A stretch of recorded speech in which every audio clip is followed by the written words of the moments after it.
اہمیت پر گفتگو کی گئی تھی، اس جمعہ حج کی فضیلت پر گفتگو ہوگی، اور اسی مناسبت سے خطبہ مسنہ کے بعد سورۃ الحج سورہ نمبر 22 کی آیت نمبر 27 آپ کے سامنے پڑھا ہوں۔ اللہ رب العالمین اس آیت میں اپنے جلیل القدر پیغمبر ابراہیم علیہ السلام کو حج کا اعلان کرنے کا حکم دیتے ہوئے فرمایا وَأَذِّن فِي النَّاسِ بِالْحَجِّ، اے پیغمبر ابراہیم علیہ السلام لوگوں میں آپ حج کا اعلان کر دیجئے۔ يَأْتُوكَ رِجَالًا وَعَلَى كُلِّ ضَامِرٍ، لوگ پیدل اور دبلی پتلی اونٹنیوں پر سوار ہو کے آپ کے پاس آئیں گے، یعنی حج بیت اللہ کے لیے آئیں گے۔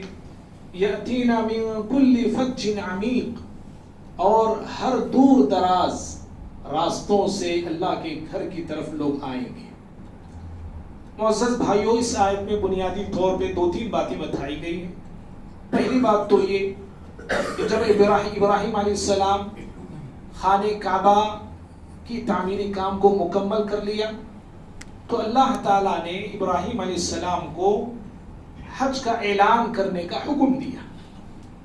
حضرت ابن عباس رضی اللہ تعالیٰ عنہما اس آیت کی تفسیر میں کہتے ہیں، امام ابن کثیر، امام قرطبی رحمہ اللہ نے یہ نقل کیا ہے، جب ابراہیم علیہ السلام سے کہا گیا کہ اعلان کرو حج کا، تو ابراہیم علیہ السلام نے کہا کہ پروردگارا، میری آواز لوگوں تک کیسے پہنچ سکتی ہے، جبکہ اس وقت آبادی اتنی بڑی بھی نہیں تھی اور یہ ناممکن تھا ابراہیم علیہ السلام کی آواز ہر طرف پھیلے اور ہر کسی کو سنائی دے، ناممکن چیز تھی۔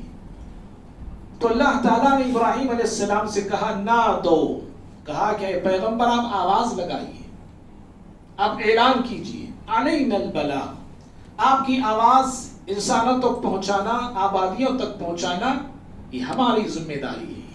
اور ابراہیم علیہ السلام ایک مقام پہ کھڑے ہو گئے، یا کہا جاتا ہے کہ صفا کی پہاڑی پر کھڑے ہو گئے، یا کسی پہاڑ پہ چڑھ گئے، اور آپ نے وہاں کھڑے ہو کے اعلان کیا، کہا کہ یا ایھا الناس، کہا لوگوں، اللہ رب العالمین کا گھر تعمیر ہو چکا ہے، اللہ رب العالمین کا گھر بن چکا ہے، فحجوہ، اس گھر کا حج کرو، اس گھر کا قصد کرو۔ حضرت ابراہیم علیہ السلام نے جو آواز لگائی، اللہ تعالیٰ نے آپ کی آواز کو دنیا کے کونے کونے تک ایسے پہنچایا کہ حجاج اکرام دنیا بھر سے جو حج کے لیے آتے ہیں، حضرت ابراہیم علیہ السلام کی آواز کا جواب لبیک اللہم لبیک کی صداؤں سے دیا کرتے ہیں۔ پہلی بات یہ بتائی گئی، اور دوسری بات اس آیت میں یہ بتائی گئی کہ اللہ رب العالمین نے خانہ کعبہ کا، اس گھر کی عظمت اور اس گھر کی محبت لوگوں میں ایسے رکھا ہے اور ایسے رکھ دیا ہے کہ لوگ اس گھر کا قصد کرنے کے لیے، اس گھر کی طرف سفر کرنے کے لیے اپنے جانوروں پہ سوار ہو کے آئیں گے، اپنے اونٹوں پہ سوار ہو کے آئیں گے، اور ایسے اونٹ، ایسے جانور جو سفر کر کر کے تھک گئے ہوں گے، یہاں تک کہ دبلے پتلے ہو گئے ہوں گے، ایسے اونٹوں پر سوار ہو کے لوگ حج کو آیا کریں گے۔ اور اتنا ہی نہیں کہ لوگ جانوروں پر آئیں گے، کیونکہ اس زمانے میں لوگ جانوروں پہ آیا کرتے تھے، تو اس مناسبت سے یہ بات بتائی گئی کہ صرف حج کے لیے لوگ جانوروں پہ نہیں آئیں گے، بلکہ اللہ تعالیٰ نے کہا کہ اس گھر کی محبت کو ہم انسانوں اور مسلمانوں کے سینوں میں ایسے بٹھا دیں گے کہ جن کے پاس جانور نہیں، جن کے پاس سواری نہیں، وہ لوگ بھی اللہ کے گھر کا قصد کرتے ہوئے اور سفر کرتے ہوئے حج بیت اللہ کی ادائیگی کے لیے پیدل آئیں گے، چل کر آئیں گے۔ اور بھائیوں، تیسری بات جو اس آیت میں یہ بتائی گئی وہ یہ ہے کہ اس گھر کا قصد، اس گھر کی طرف سفر صرف عرب کے لوگ ہی نہیں کریں گے، صرف مکے کے اڑوس پڑوس رہنے والے لوگ ہی نہیں کریں گے، بلکہ اللہ نے کہا اس آیت میں کہ اس گھر کا طواف کرنے کے لیے، یہاں عبادت بجا لانے کے لیے دور دراز علاقوں سے، دور دراز ملکوں سے لوگ آیا کریں گے۔ اور آج ہم دیکھتے ہیں پہلے زمانے میں آج کے زمانے میں بھی لوگ مختلف ملکوں کے مختلف علاقوں سے ہزاروں کلومیٹر کا سفر کرتے ہوئے لاکھوں کی تعداد میں حجاج اکرام مکہ المکرمہ کی طرف قصد کرتے ہیں اور وہاں حاضر ہوتے ہیں، جمع ہوتے ہیں۔ معزز بھائیوں، حج بیت اللہ اپنے اندر بڑی خصوصیتیں رکھنے والا حج ہے۔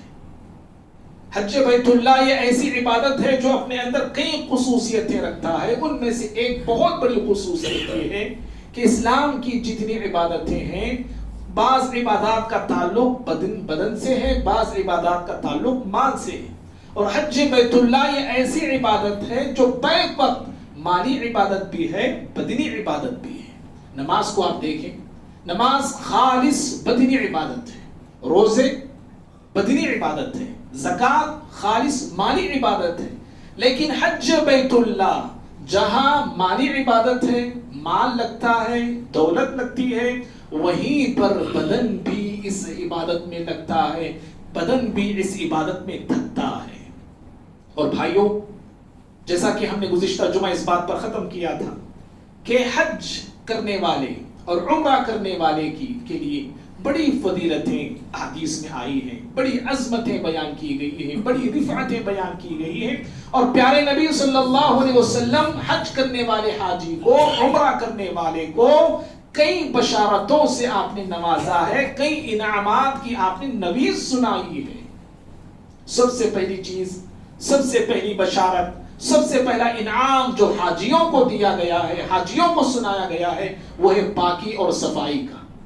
ایسے بندے پاک کیے جائیں گے، ایسے بندے صاف کیے جائیں گے۔ کس چیز سے صاف، کس چیز سے پاک؟ یاد رکھو، انسان کو سب سے زیادہ پریشان کرنے والی، انسان کو سب سے زیادہ پریشان کرنے والی چیزوں میں سے ایک چیز، یا انسان کے دلوں کو سخت بنانے والی ایک چیز، اور انسان کی زندگی سے سکون کو، برکت کو ختم کرنے والی چیز، اور رب العالمین کے غضب کا مستحق بنانے والی چیز انسان کی گناہ ہے، انسان کے گناہ ہیں، انسان کی نافرمانیاں ہیں، انسان کی غلطیاں ہیں۔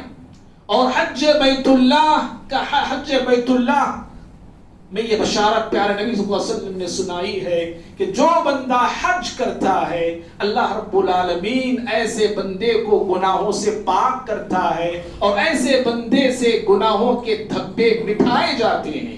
بخاری اور مسلم کی حدیث ہے، پیارے نبی صلی اللہ علیہ وسلم فرماتے ہیں، من حج للہ فلم يرفث ولم يفسق رجع كيوم ولدته امه۔ آپ نے کہا جو بندہ، جو مسلمان حج کرتا ہے، کس کے لیے حج کرنا ہے؟ اس بات کو بھی بتایا گیا، اللہ کے لیے کرتا ہے، اللہ کی رضا کے لیے حج کرتا ہے، اور اس کا حج کن چیزوں سے پاک ہونا ہے؟ کہا گیا فَلَمْ يَرْفُضْ وَلَمْ يَفْسُقْ، وہ حج میں کوئی شہوت کا کام نہیں کرتا، فحش کام نہیں کرتا، کوئی گناہ کا کام اس سے حج میں نہیں ہوتا، کوئی نافرمانی کا کام اس سے حج میں نہیں ہوتا ہے۔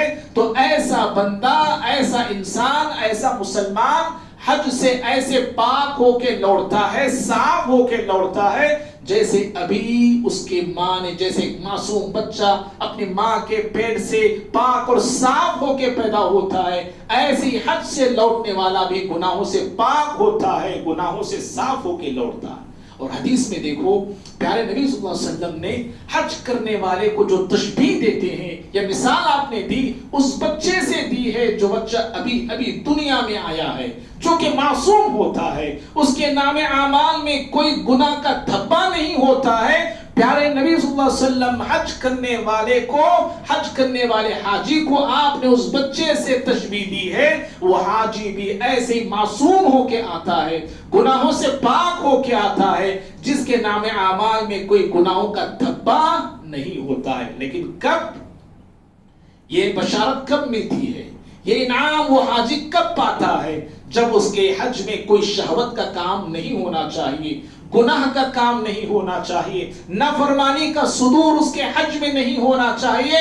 جس بندے کا حج گناہوں سے، غلطیوں سے پاک اور صاف ہوتا ہے، اسی حاجی کو یہ انعام ملتا ہے، یہ مقام ملتا ہے۔ اسی لیے بھائیوں، جب وہ گناہوں سے پاک ہو کے حاجی آتا ہے، تو یاد رکھو دنیا کا ہر وہ شخص جو حج سے واپس اپنے ملک لوٹتا ہے اس کو نئے ایمان کے ساتھ آنا چاہیے.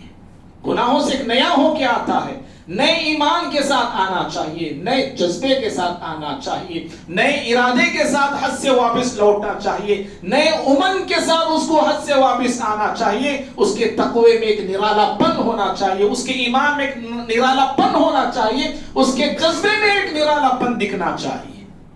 اور بھائیو, حج اور عمرہ نہ صرف انسان کے گناہوں کے دھبوں کو مٹاتے ہیں, نہ صرف انسان کی گناہوں کے دھبوں کو دھلتے ہیں, بلکہ حج اور عمرہ کرنے سے اللہ رب العالمین انسان کی زندگی سے فقر کو ختم کر دیتا ہے, فقیری کو ختم کر دیتا ہے. ابن ماجہ کی روایت ہے, پیارے نبی صلی اللہ علیہ وسلم نے فرمایا تابعوا بین الحج والعمرہ, کہا لوگوں حج اور عمرہ پے در پے کیا کرو, پے در پے حج کیا کرو.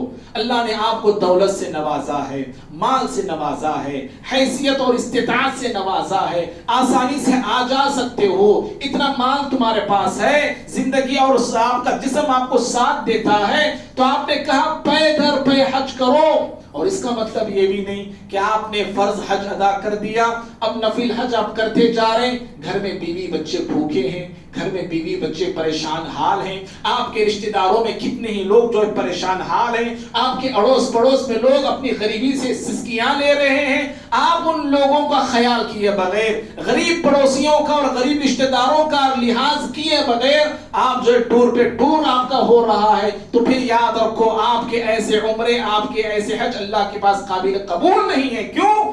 اس لیے کہ جہاں اللہ کا حق ادا کرتے ہیں وہیں پہ آپ کو بندوں کا بھی حق ادا کرنا ہوگا, رشتہ داروں کا حق ادا کرنا ہوگا, پڑوسیوں کا حق ادا کرنا ہوگا, اپنے قریبی لوگوں کا حق ادا کرنا ہوگا. آپ لوگوں کے حقوق اپنی طاقت بھر ادا کرتے ہوئے آپ پے در پے حج کرتے ہیں, عمرہ کرتے ہیں, تو یہ جو ہے یہ قابل قبول ہے, یہ کمال والی بات ہے. تو آپ صلی اللہ علیہ وسلم نے فرمایا لوگوں پے در پے حج کرو, عمرہ کرو.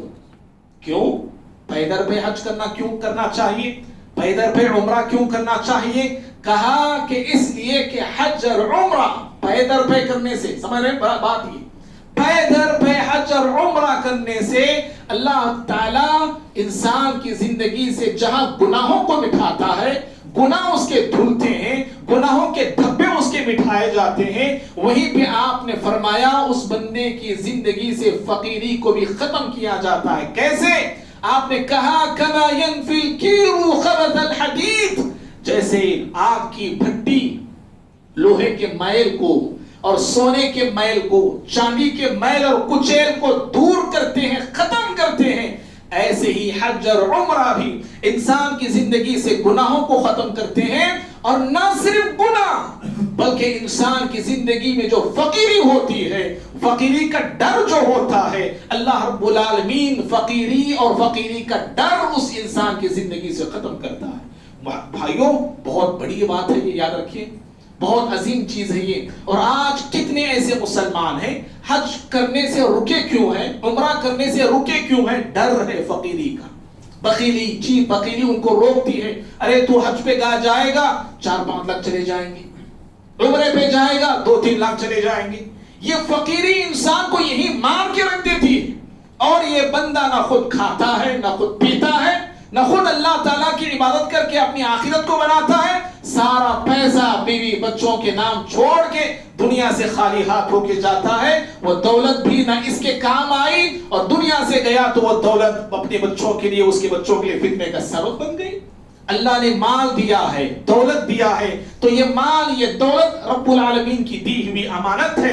اس امانت کو, اس نعمت کو اللہ کے راستے میں لگانے کی کوشش کرو. اور اگر ہم اللہ کی دی ہوئی دولت اللہ کے راستے میں لگاتے ہیں, جو ڈر ہے نا فقیری کا, وہ ڈر ختم ہو جائے گا. حدیث کے 2 مطلب ہیں. ایک مطلب تو یہ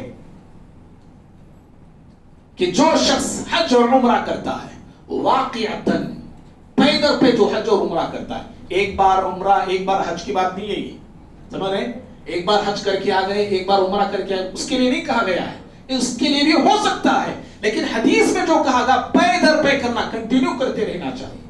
جب بھی موقع مل رہا ہے آپ کو جاتے رہنا چاہیے. 1 سال کے بعد مل رہا, 2 سال کے بعد مل رہا, 3 سال کے بعد مل رہا.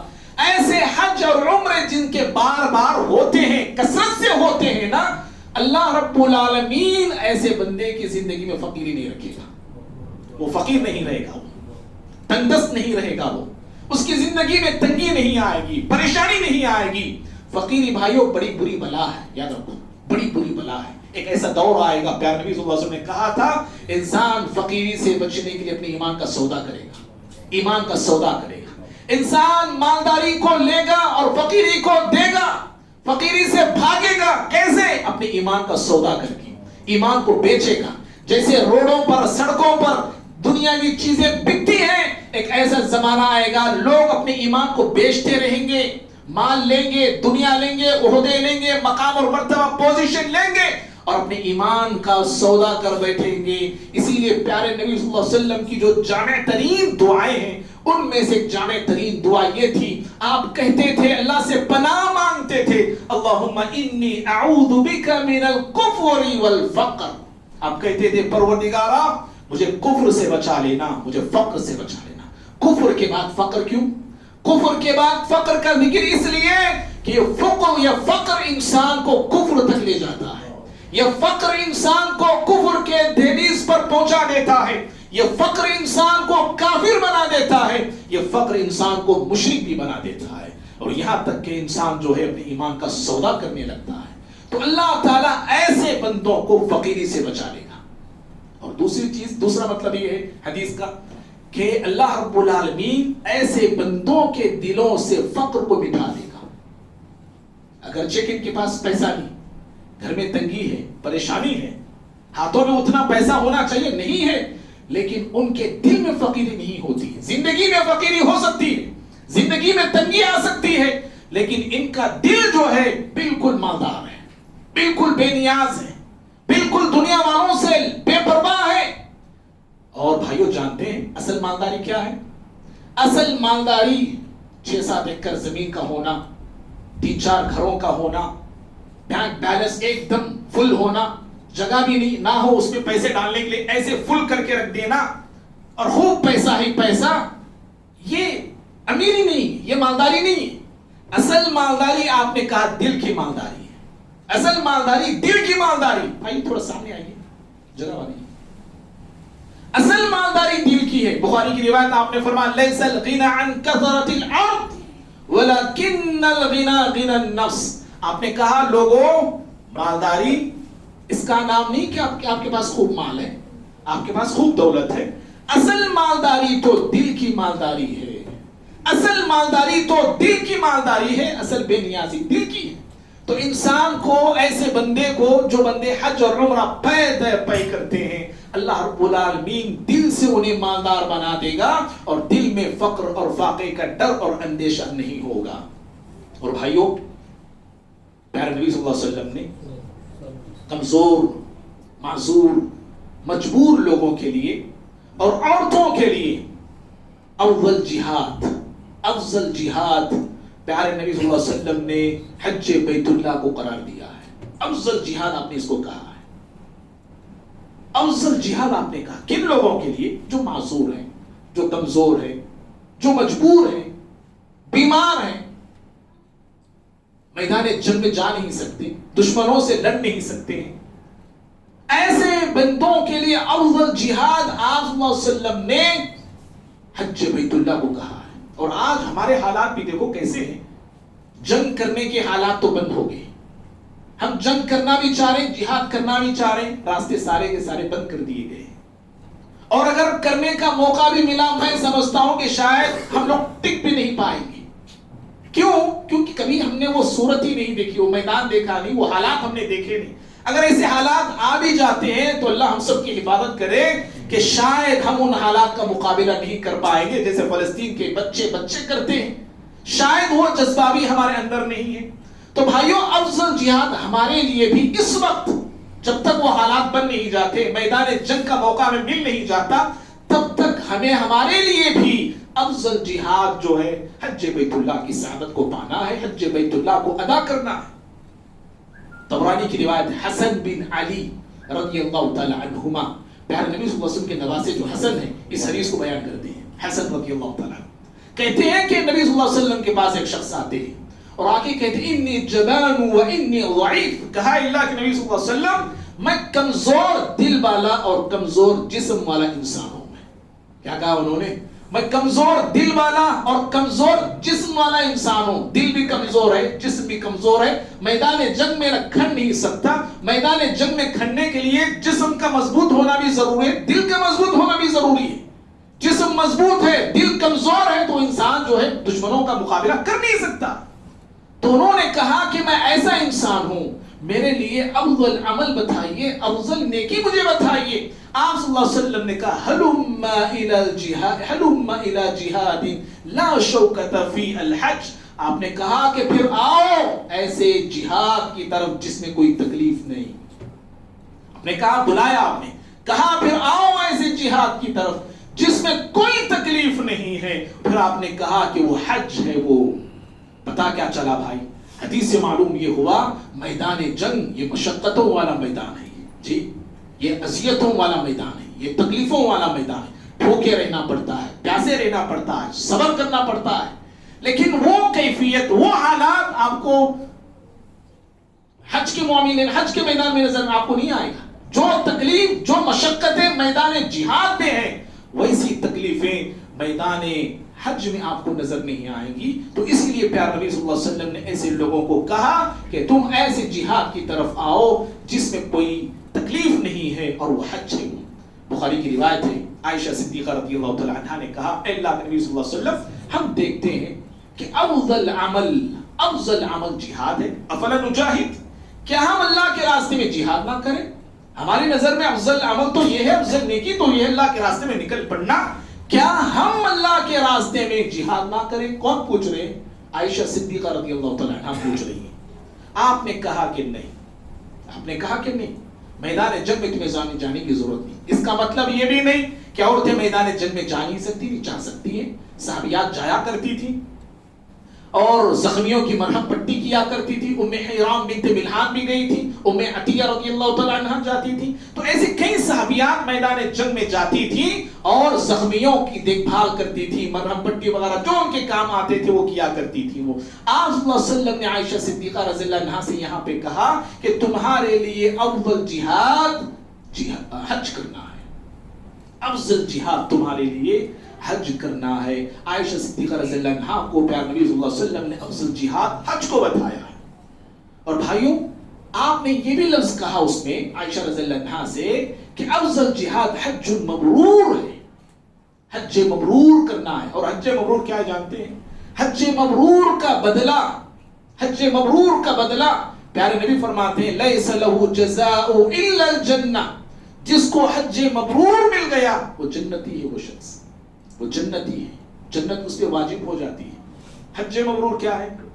حج مبرور وہ حج، حج مقبول وہ حج جس میں شہوت، جس میں نافرمانی، گناہ کا کام، غلطیوں سے پاک اور فحش کاموں سے، ہر تمام گناہوں کے کاموں سے اس کا حج پاک ہونا چاہیے، اللہ کی رضا کے لیے ہونا چاہیے اور پیارے نبی صلی اللہ علیہ وسلم کے طریقے اور سنت کے مطابق ہونا چاہیے.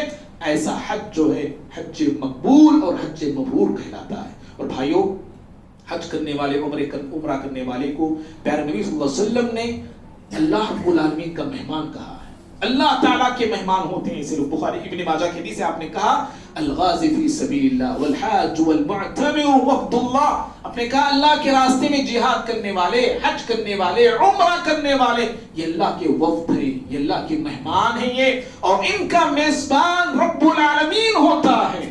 اور مہمان اللہ تعالیٰ سے جو مانگتے ہیں میزبان رب العالمین انہیں عطا کرتا ہے. ان کی دعائیں سنتا ہے، ان کی فریادوں کو سنتا ہے، ان کے مرادوں کو پورا کرتا ہے. جو بھی وہ مانگتے ہیں، غازی میدان جنگ میں کھڑے ہو کے مانگتا ہے، حاجی میدانوں میں کھڑے ہو کے اللہ سے مانگتا ہے، عمرہ کرنے والا اللہ رب العالمین سے جو سوال کرتا ہے، پیارے نبی صلی اللہ علیہ وسلم فرماتے ہیں یہ رب العالمین کے مہمان ہیں. اور اللہ رب العالمین اپنے مہمانوں کی ایسی میزبانی کرتا ہے، ان کی منتوں کو پوری کرتا ہے، ان کی دعاؤں کو شرف قبولیت عطا فرماتا ہے. اور بھائیوں، حج کرنے والے، عمرہ کرنے والے کو اتنی بڑی بشارت پیارے نبی صلی اللہ علیہ وسلم نے سنائی ہے کہ اگر کوئی شخص حج پہ چلا جاتا ہے، حج کرتا ہے کہ کرتے کرتے یا کسی وجہ سے اگر اس کا انتقال وہاں ہو جاتا ہے، انتقال ہوتا ہے، وفات پاتا ہے، تو پیارے نبی صلی اللہ علیہ وسلم نے فرمایا ایسے لوگ کل روز قیامت اپنی قبروں سے اٹھیں گے، تلبیہ پکارتے ہوئے اٹھیں گے، اللہ تلبیہ پکارتے ہوئے اٹھیں گے۔ آپ صلی اللہ علیہ وسلم نے فرمایا، بیہقی کی حدیث ہے، آپ صلی اللہ علیہ وسلم آپ صلی اللہ علیہ وسلم کے ساتھ ایک صحابی حج کر رہے تھے، اونٹ پہ سوار تھے، اچانک اونٹ میں شرارت پیدا ہو گئی، اونٹ نے اس صحابی کو گرا دیا اور اس صحابی نیچے گر گئے، گردن کی ہڈی ٹوٹ گئی، انتقال کر گیا، انتقال ہو گیا ان کا۔ آپ صلی اللہ علیہ وسلم نے صحابہ کو حکم دیا اس صحابی کو بیری کے پتوں سے اور پانی سے غسل دینا، بیری کے پتوں سے پانی سے غسل دینا، کفن کا کپڑا پہنانا، لیکن کفن پہ خوشبو نہ لگاؤ اور ان کے سر کو نہ ڈھانپو، سر کو کھلا رکھو۔ ہمارے پاس ہم جن کو دفناتے ہیں ان کے سروں کو ہم بند کر کے دفناتے ہیں۔ آپ نے کہا حج اور عمرہ کرنے والے کے لیے کہ اس کے سر کو کھلا رکھو، اس لیے کہ کل روز قیامت یہ اٹھے گا ملبیہ، خبر سے جب نکلے گا تو اس کی زبان پر لبیک اللہم لبیک کی صدائیں ہوگی، اور یہ لبیک کہتا ہوا اپنے قبر سے نکلے گا اور قبر سے اٹھے گا۔ کتنی عظیم بات ہے بھائیو، یہ تو پہنچا وہاں انتقال ہو گیا تو اس کو یہ بشارت ہے۔ کوئی ایسا شخص ہے حج پہ نکلا ہے، حج پہ جا رہا ہے، راستے میں ہے، عمرے پہ نکلا ہے، یا اللہ رب العالمین کے راستے میں جہاد کے لیے نکلا ہے، ابھی راستے میں تھا، راستے ہی میں انتقال ہو گیا، موت آ گئی یا کوئی حادثہ ہو گیا، انتقال کرتا ہے۔ پیارے نبی صلی اللہ علیہ وسلم فرماتے ہیں الغازی والحاج والمعتمر، غزوہ کرنے والا، حج کرنے والا، عمرہ کرنے والے کو اللہ رب العالمین غزوہ کرنے والے کو غزوے کا ثواب دیتا ہے، حج کرنے والے کو حج کا ثواب دیتا ہے، اور عمرے پہ نکلا، حج پہ نکلا، راستے میں انتقال کرتے ہیں، اللہ برابر ان کو حج اور عمرے کا ثواب عطا کرتا ہے۔ یہ فضیلتیں ہیں بھائیوں، یہ چند ایک فضیلتیں میں نے آپ کے سامنے بتایا۔ آخری بات، اپنی بات کو میں ختم کرتا ہوں اس بات سے، یاد رکھنا حج اور عمرہ یہ ایسی عبادتیں ہیں، ایسا کوئی انسان یہ نہ سمجھے یہ مال سے کی جانے والی عبادت ہے۔ مال ہے کبھی بھی جا سکتا ہوں میں، اونچا مقام ہے میرا، اونچی پوزیشن ہے، کبھی بھی کانٹیکٹ کر کے میں جا سکتا ہوں، غلط فہمی میں مت رہیے۔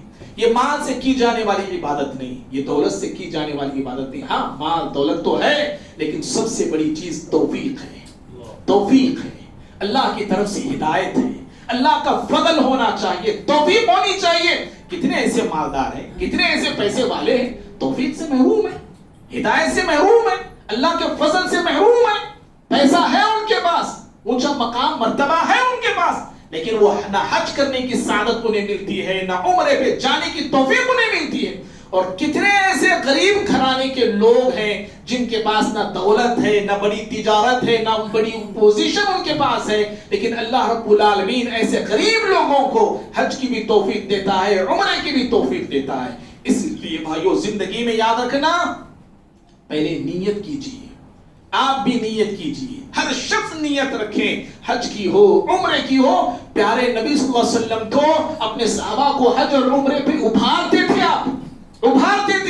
آپ حج پہ کیوں نہیں گئے؟ ایک عورت سے آپ نے پوچھا ہمارے ساتھ حج کیوں نہیں کی تم نے؟ مشہور حدیث ہے، انہوں نے کہا اللہ کے نبی دو سواریاں، ایک سواری میرے شوہر آپ کے ساتھ حج پہ آپ کے ساتھ لے کے نکل گئے، ایک سواری تھی گھر میں ضروریات کے لیے تھی، اس لیے میں نے حج آپ کے ساتھ نہ کر سکی۔ آپ نے کہا رمضان میں عمرہ کر لینا، اور رمضان کا عمرہ حج کے برابر ہے یا میرے ساتھ حج کرنے کے جیسا ہے۔ تو اس طرح آپ ترغیب دیتے تھے، نیت کیجئے، اور نیت کے ساتھ ساتھ بھائیوں اللہ سے توفیق بھی مانگیے، اللہ سے ہدایت بھی مانگیے، اللہ رب العالمین سے مانگیے کہ پروردگار سہولتیں میں رکھ کر بھی تیرے گھر کو نہیں آ رہا ہوں، اس کا مطلب یہ ہے کہ توفیق میرے سے چھین لی گئی ہے، اے اللہ توفیق دے دے مجھے، اے اللہ محروم ہونے والے بندوں میں مجھے نہ بنا، ایسی دعائیں کرنا چاہیے۔ اور یاد رکھنا ابن حبان کی طبرانی کی حدیث ہے، پیارے نبی صلی اللہ علیہ وسلم فرماتے ہیں جس بندے کو اللہ نے مال سے نوازا، خوشحال رکھا ہے، دولت سے نوازا، جسم بھی اس کا ٹھیک ٹھاک ہے، 5 سال ہو گئے مال سے نواز کے 5 سال ہو گئے، دولت آ کے 5 سال ہو گئے، جسم اچھا ہے 5 سال ہو گئے، پھر بھی وہ حج نہیں کرتا ہے، پیارے نبی فرماتے، اللہ فرماتا ہے، حدیث قدسی اصل میں، حدیث قدسی اللہ فرماتا ہے لمحروم، ایسا انسان ہر خیر سے محروم رہے گا، ہر بھلائی سے محروم رہے گا۔ اور کتنے ایسے لوگ ہیں بھائی کہ جو چاہتے تھے یا نیت نہیں تھی یا آپ تب ٹالتے گئے، زندگی ہی سے چلے گئے، وہ لوگ دنیا ہی سے چلے گئے، توفیق انہیں نہیں ملی، اللہ محروم کر دیتا ہے۔ اور ابھی میں نے ایک عالم سے سنا، میں عرب میں کتنے ایسے مسلمان ہیں وہیں رہتے ہیں لیکن آج بھی انہیں کئی لوگوں کو حج اور عمرے کی توفیق نہیں ملی۔